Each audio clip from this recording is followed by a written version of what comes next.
Good evening, once again, ladies, genderqueers, goths, and gamers. I am Mary Jane Blank, and returning you to the Painkiller, faster than a laser bullet, louder than an atom bomb. Uh, Great. Ugh, I'm definitely at the point of frustration with this part.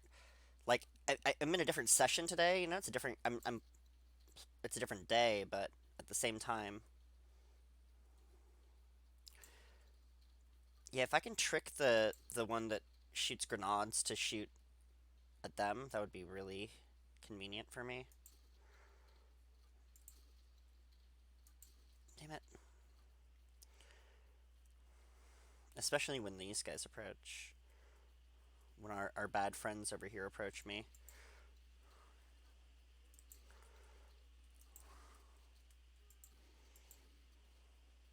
Oh, nope, didn't kill them both. Interesting. Interesting how that works. Yeah, I don't think they helped me very much. I don't think I got them either. Damn it. No. Crap.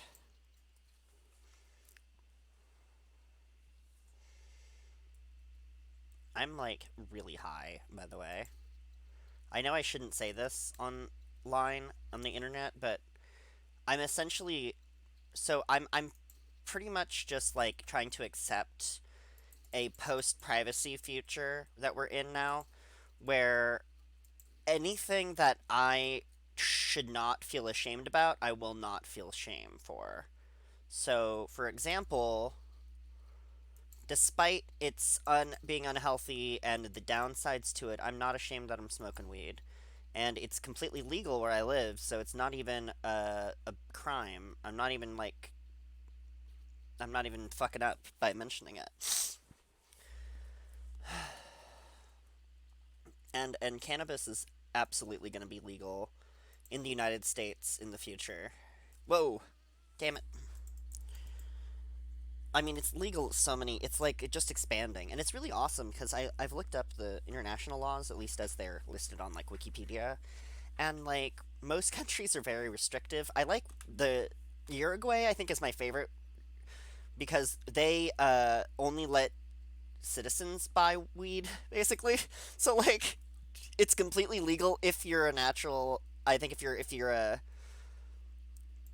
citizen of Uruguay. I just think that's really cool. Like, all right, you know what? Like, they knew, they understood what was going to happen. Probably what happened was that was probably litigated. Like, there's probably some instance where a country had to like extradite somebody, and so they're like, okay, maybe it would just be simpler if we just didn't.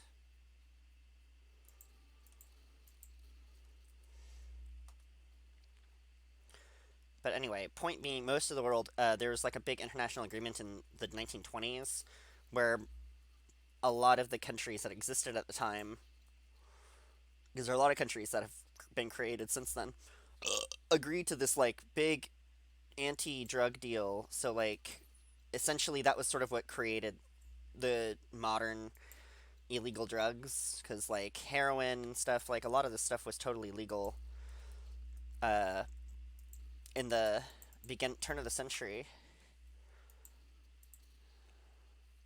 Boom. People still do that, but anyway, can I get a? Ow! No. The grenade is what always gets me. I like that. Oh, okay, it disappeared already, but it was in the wall for a minute there. No, I shouldn't waste those on these guys. I should waste shotgun on these guys. Because I don't have a lot of shots left, yeah. It's a pretty, like, the thing is, like, it works pretty good against them, but, like, I don't know. Part of it is definitely the range issues I'm having here.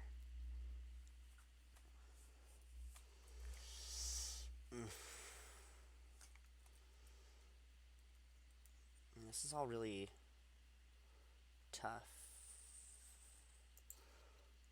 Fuck. Almost. No! Almost is so much worse than, like. There we go. Wait, there's nobody there. Where's our bad friend? Oh, that's a wall. There's the window. I love that I can hear it as though it's right next to me. Like, what the fuck is that about?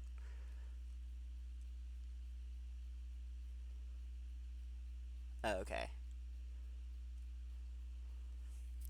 Okay, I'm almost out of those.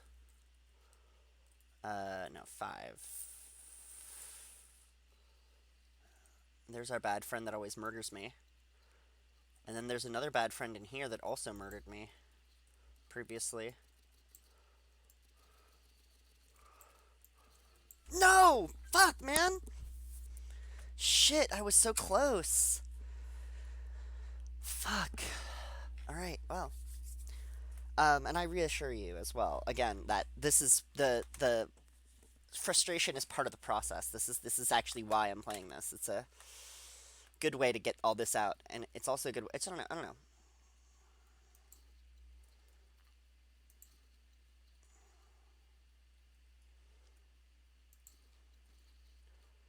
I don't know. It just didn't really seem like they were helping me.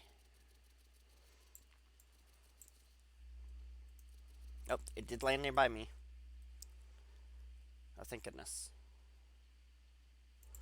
And yes, I do say thank goodness because I believe in goodness and I don't believe in God. That's why I say thank goodness instead of thank God.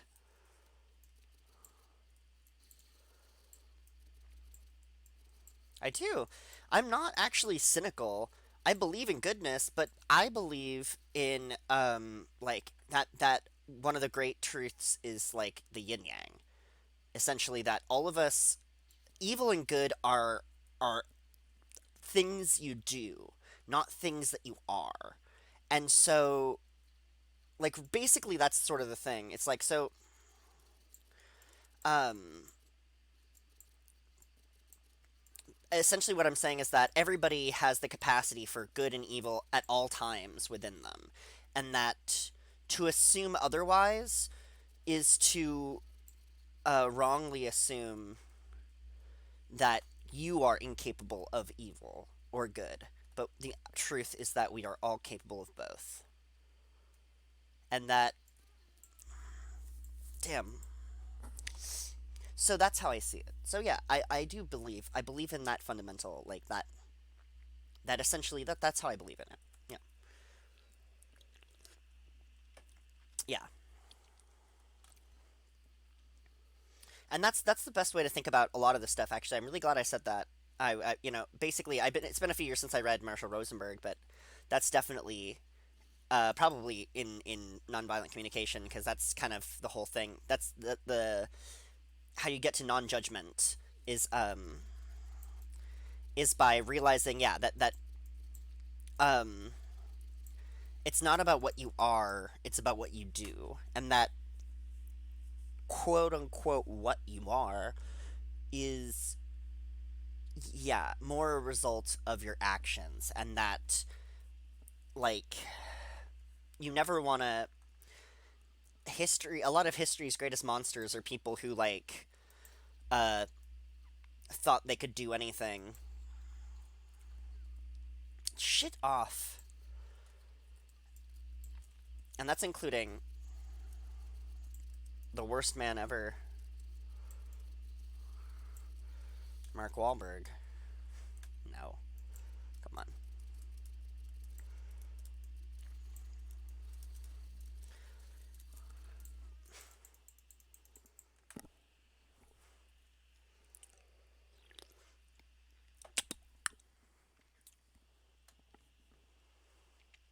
But essentially what I'm saying is that um if you tell yourself something, like you have to be really careful because if you tell yourself something that you know is not true, you will eventually believe it. And that's why it's always very dangerous. It's a very dangerous road to go down.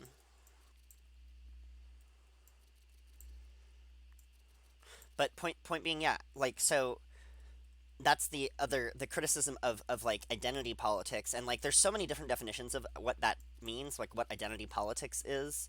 But I mean identity politics as in the politics that your identity means you will do X, Y, or Z. And like to be honest, from that definition, and but like I think it's pretty true. Like from that definition, it's basically like, oh, you are Democrat or Republican, therefore you will do X, Y, Z. When maybe the reality would is more, you know, nuanced, more complicated. That maybe your party affiliation does not necessarily dictate exactly what you're going to do, but in America does, of course.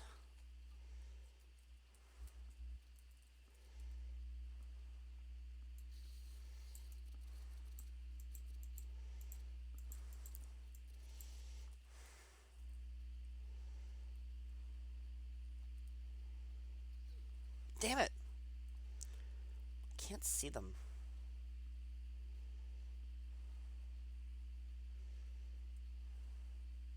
A gift has been given to me because this dude is giving me trouble.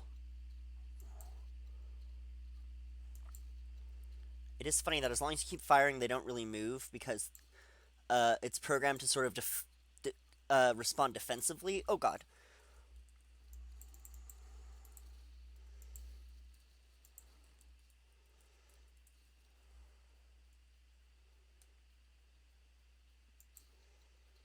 God damn it.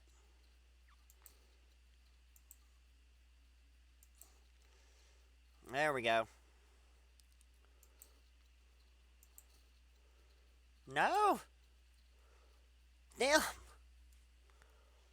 Yeah, what I really want to hit now is this guy, though. I want to kill the ones who always kill me first. Can I see him? No? Should be right in there, yeah. Oh, okay, I'm not aiming high enough. That's the problem. Yeah, it's true. You want to aim way too high, because that'll be the way to get him.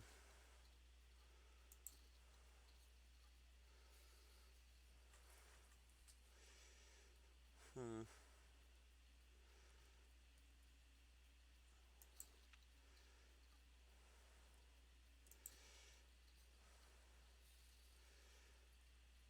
Oh, there you are. See you over there. Hell yeah! Eat shit. Uh-oh.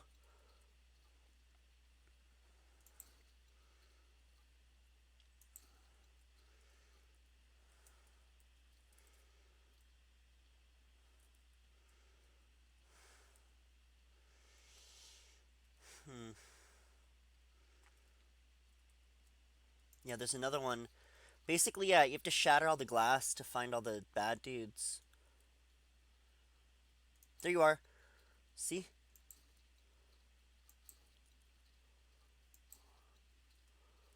Fuck.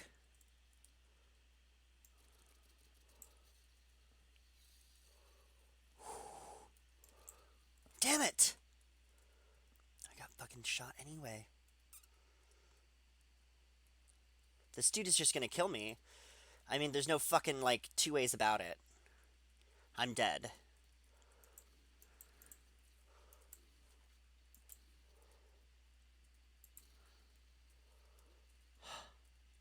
Got him. Holy crap. Holy fucking shit. And it's not over, because it's not giving me the checkpoint. Oh, fuck me. Oh my goodness. Okay.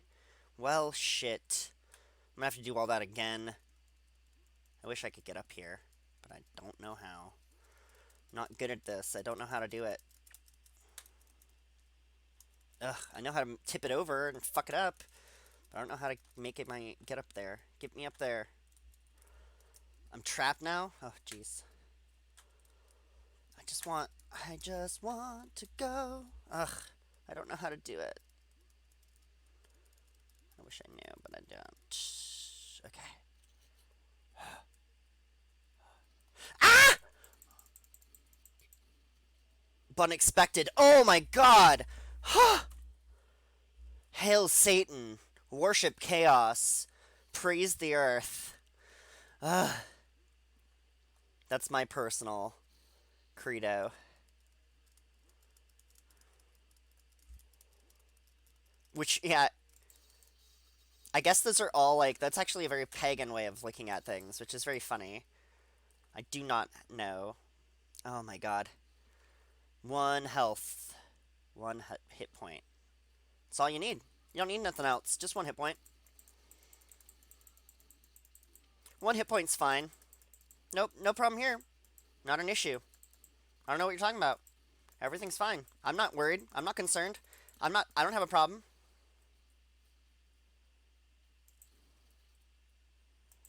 I'm not worried. What are you talking about? I don't have a problem. You've got the problem. I'm not gonna die. I'm never gonna die. Okay, that's not true. Fuck. Yeah, this is gonna be, again, hell. This level is brutal. This game is brutal. And I understand now why you need to like get those cards earlier on. It's hard though. I haven't been able to get. I've tried, but I haven't been able to do it. Yeah, somehow this actually worked the first time, so I'm just gonna keep doing it this way.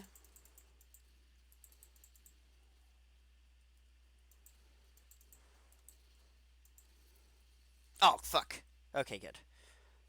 I was worried that the parts would explode. Yeah, I want to save those. I do should want to save those. Okay.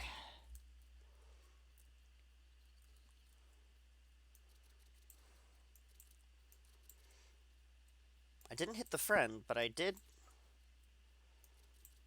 I'm hitting their cover, but I'm not killing them.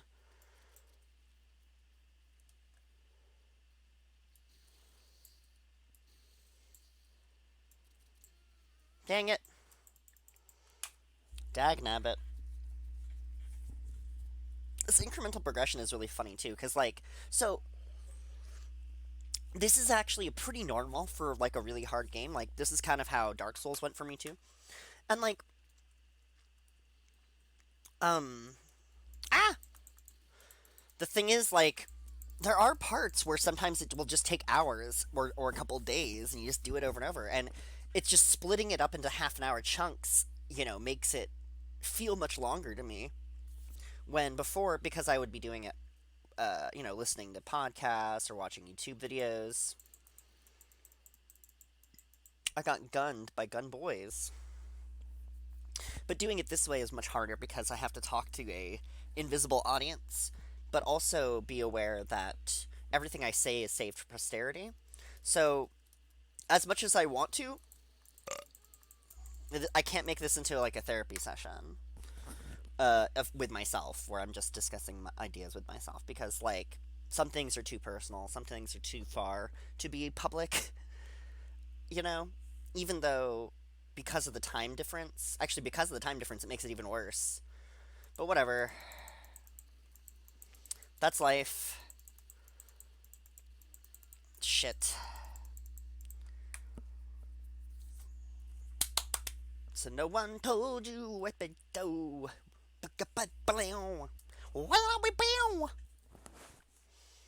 That's my. That's your friend's theme song for the day. How have I?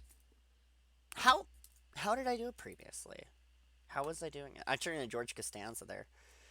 Speaking of 90s sitcoms, that's just so stupid because like it is the whole point of the show is that everybody is petty and pathetic and narcissistic, but they don't go far enough with it. Like they try to, they think they did, but they didn't. Like the ending, especially, no cover allowed. They shot me. But yeah, so because I watched Seinfeld and then I watched It's Always Sunny, and It's Always Sunny is basically the next. logical step of it's like a more extreme Seinfeld, but also self-aware, more self-aware Seinfeld, where the characters are the characters in Seinfeld are presented as like kind of. I feel like they're supposed to be kind of quirky, even though they're assholes. They're definitely horrible people. Fuck. Um, but in It's Always Sunny, from the very beginning, they're set up to be horrible people, and like a lot of the enjoyment I get from that show when I watched it at the time, at least 4 or 5 years ago, was that uh, like that Schadenfreude of watching somebody who I hate suffer, just even a fictional character, even watching a fictional character that I hate suffer, just because.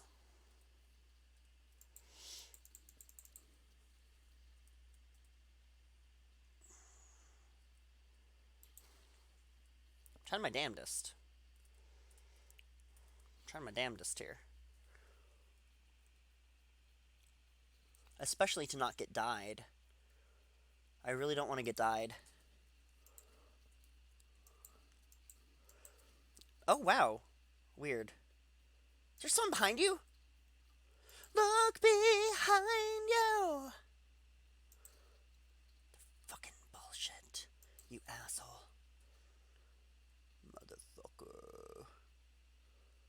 Ooh. Okay. Uh oh. Shit! Okay, those are guarding it. Shit. Okay. So, no wonder I can't get past this because they can shoot me, but I can't really hit them. Not like with any amount of certainty. God damn it. Fuck! Email, email, email. Email's a great way to stay in touch with one another. It's alright. Friends and stay in touch forever. It's online. Email's like staying. Or email's like communicating telepathically through a machine. Staying in touch using email is better than your best dream. Email's a great way to stay in touch with one another. It's online. Anyway,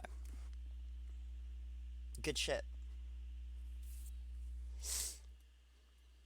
It's actually really fucking crazy. Okay, you know what the craziest thing about David Lee Bahart is? He fucking he's like in a band. He might have even been in a couple bands. I'm not sure if this was Band of Lesbians. I think he's the fucking name they called it for some reason. But it's really good. He one of the songs is about growing up in the town he grew up in. It's really wild. Like David Lee Bahart is a great punk frontman. It's weird, but yeah, it's so good. It's yeah. Highly recommend it. Looking up David Lee Bahart Band of Lesbians. They got some good songs.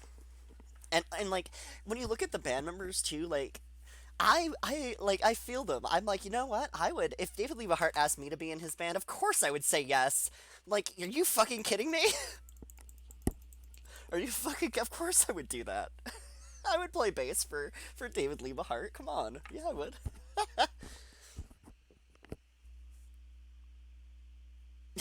Yeah. I don't know who I would play bass for. I think that is someone I would definitely.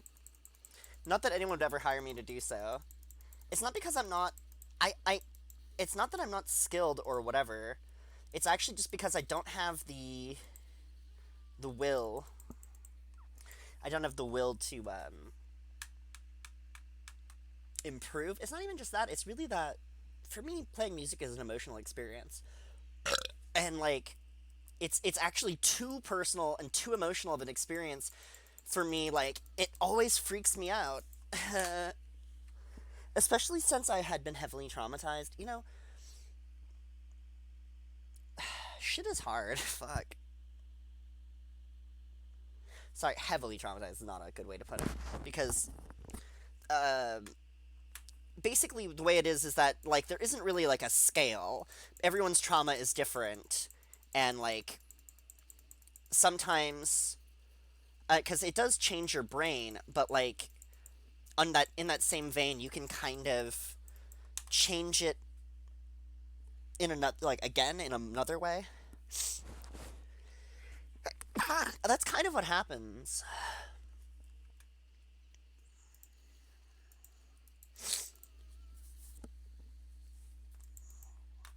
But obviously, like I said, it's complicated, and like other um, chemical imbalances or neurodivergences, things in your brain, it's very very complicated. Like my favorite thing is that um, so they have all these different drugs and explanations for depression, but 40% of depression cases can't be treated with drugs, which is just like, well, shit. Because thinking about it for myself too, because like um, Wellbutrin helped me a lot. And Lexapro too. Like, and it helps. It's weird. It's like, it's helped me a lot as a. Oh, excuse me.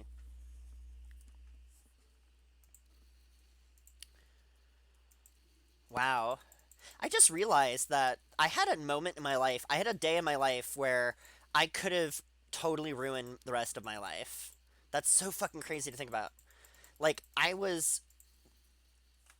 Wow. I have not told this story enough. When I was homeless in San Jose for a very brief period of time, I was still, yeah, raised in significant um, privilege, but when I tried to be independent, that's where I started, essentially. Uh, and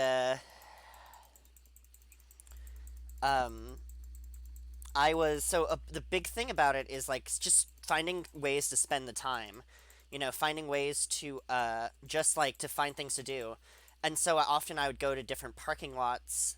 I would record music. I made an album that way. I would uh but yeah, one time I'm in a parking lot for like a Safeway, and I was like playing some video games, and this guy comes up to me.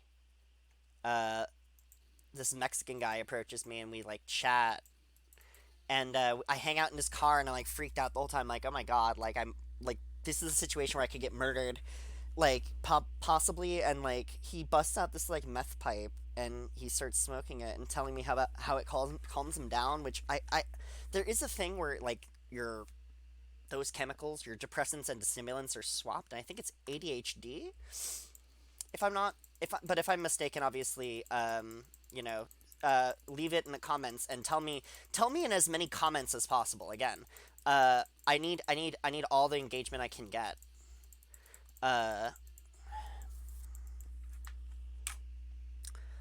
yeah. So that's one of those moments where, like, if I had said yes, and if I hadn't had the knowledge I had, um, easily that could have happened, and I could have easily seen that. Fuck, life is too crazy. Life is way too fucking crazy. Oh my fucking god.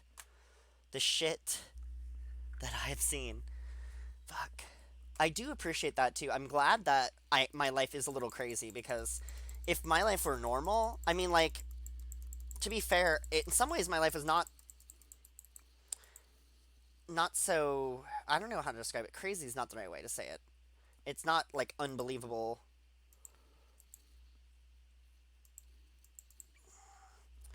Yeah. Fuck. Oh my goodness. Anyway, yeah, this stuff is really hard, and obviously, like, I'm talking about things I really want to think about, but trying to think about it in an abstract a way as possible so that if someone hears about it on the internet, it's like, okay, I understand. It's really intense. That's sort of why. So basically, from what I can tell, and this is again as just a normal person who has dealt with people who have been traumatized. Um, dealt with, as in like lived with, supported. You know, I know like the signs of a. I know what the signs of an abuser are at this point. I know. I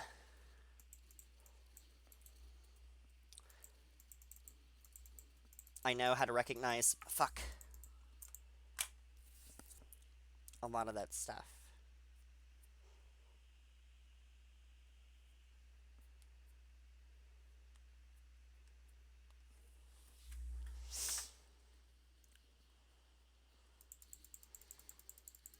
Fuck. Well, head like a hole. Anyway, I think this is a good time to sign off. I'll see you next time, ladies and genderqueers. If you want more PTSD chat, subscribe to the channel, like the video, uh, drink water, appreciate your loved ones, and overthrow capitalism. And you have a wonderful night.